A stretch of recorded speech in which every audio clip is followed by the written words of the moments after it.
धड़ाम। फिर सन्नाटा। रात के 10 बजे।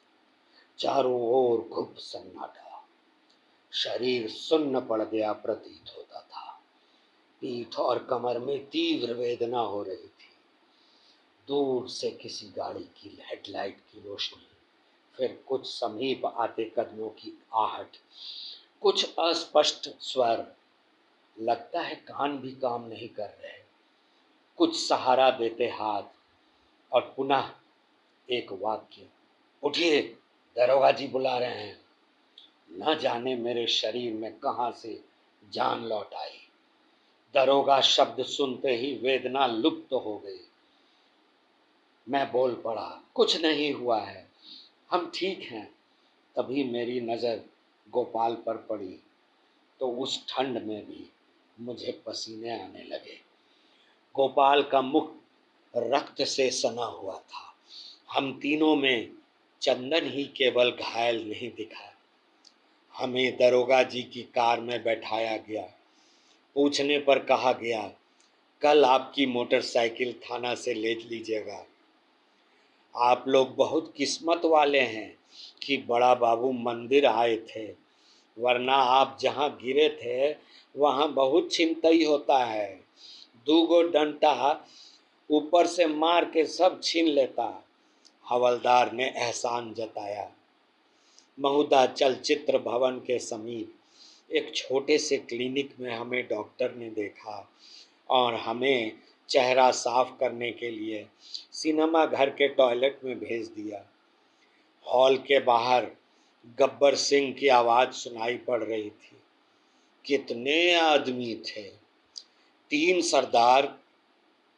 चेहरा धो के लौटे तो हमें फर्स्ट एड देकर छोड़ दिया गया। मेरी कमर का दर्द बढ़ गया था। 18 घंटे पहले की ही बात थी। मैं अपने मित्र के साथ मोटरसाइकिल पर बोकारो के लिए निकला। चाय पीने के लिए रुके तो मेरा मित्र चंदन के पास उसका एक और मित्र पहुंचा और कहने लगा कि उसे भी बोकारो घूमने का मन है। चाय समाप्त करके हम चल पड़े। उस मित्र का नाम था गोपाल। मुझे बाइक पे दूर दूर की यात्रा में अत्यंत आनंद आता था। ठेकेदारी करते हुए जेब सदा भरी होती थी। चंदन गरीब था और सदा मेरे बाइक पर घूमने को तैयार रहता था। जवानी का जोश, पैसों की गर्मी, स्वच्छंद निरंकुश जीवन ने मुझे घुमक्कड़ बना डाला था। बोकारो इस्पात नगर दोपहर में पहुंचे।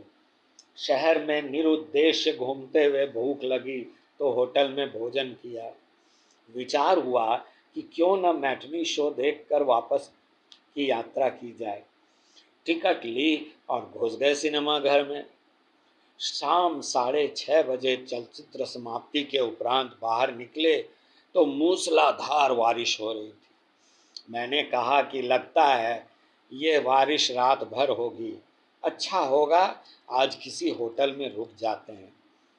चंदन भी तैयार हो गया, परंतु गोपाल ने जो कुछ कहा वह सुनकर हमें अत्यंत क्रोध एवं आश्चर्य आया।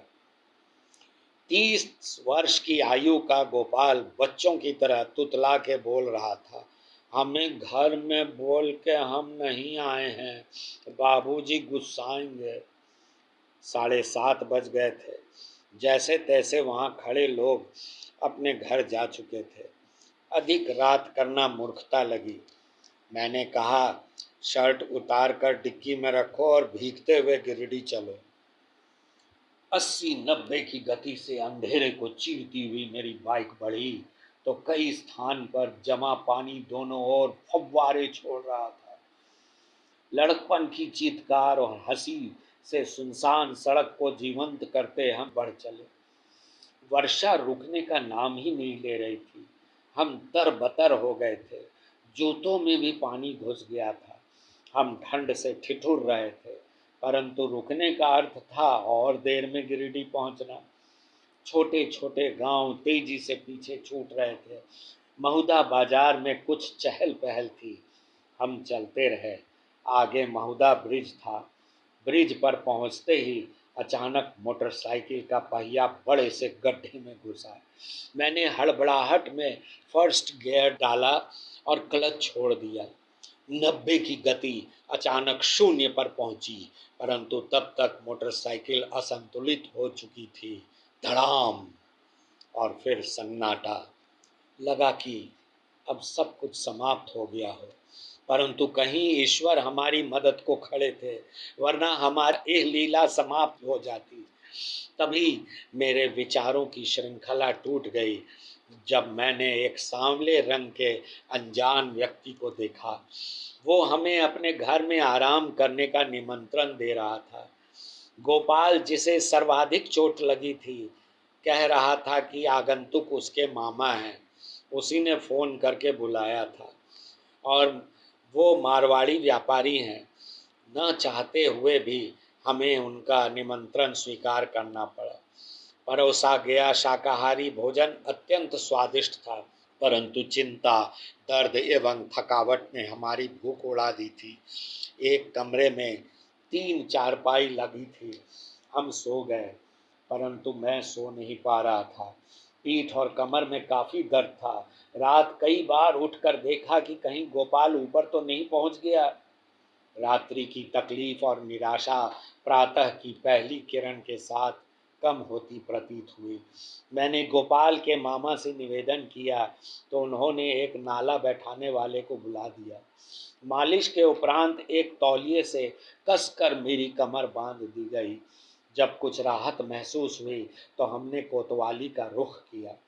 थाने में हमारी पेशी हुई तो ऐसा प्रतीत हुआ मानो हम तीनों शातिर मुजरिम थे, जिनकी तलाश पुलिस को कई दिनों से थी। पहला सवाल मुझ पर दागा गया, आप लोग बड़ी तेज गति से गाड़ी चला रहे थे। मैंने इनकार किया तो 2 कार ड्राइवरों की गवाही पेश की गई, जिन्हें हमने ओवरटेक किया था। दूसरा सवाल, आप लोग लाल बंगला की तरफ क्यों गए थे? मैंने कहा, मुझे तो पता भी नहीं कि कौन सा बंगला है, लाल बंगला है। जब किसी प्रकार दाल न गली तो थाना अध्यक्ष बोले, ठीक है, आप लोग जाइए, मोटरसाइकिल का फोटो खींचा जाएगा और तब 3 दिन बाद आपको दे दी जाएगी। गोपाल का मामा बोल उठा, सर कुछ ले दे के मामला। उन्होंने अपनी बात आधी में छोड़ दी। दरोगा डपटते हुए बोले, नहीं नहीं, जाइए आप लोग, हमें और भी काम है। सारे लोग बाहर निकलने लगे। मैं खड़ा रहा। यह देख दरोगा गुर्राया, क्या है अब? मैंने कहा, पुलिस परिवार से ताल्लुक़ रखता हूँ तो मैंने भी अपनी बात आधी छोड़ दी। दरोगा जी बोल पड़े, कैसे? मैंने अपने दादाजी का नाम बताया, जो ब्रिटिश ज़माने के दरोगा थे और इस इलाके में दरोगा रह चुके थे। दरोगा जी ने नाम सुनकर कहा, क्या आप उनके पोता हैं? बैठिए बैठिए, पहले पहले न बोलना चाहिए था। दरोगा का व्यवहार अब अत्यंत मित्रवत हो उठा था। मुझसे एक आवेदन लिखवा के चलता किया और सलाह दी कि पहले गाड़ी मरम्मत करवा लूं, वरना आगे फिर पुलिस पकड़ सकती है। बाहर निकलते ही मोटरसाइकिल निकाली तो हवलदार ने हाथ फैलाया। गोपाल के मामा बड़े गर्व के साथ बोले, जानते नहीं हैं, ये दरोगा जी के परिचित हैं। ये सुनकर हवलदार ने हाथ पीछे खींच लिया। धन्यवाद।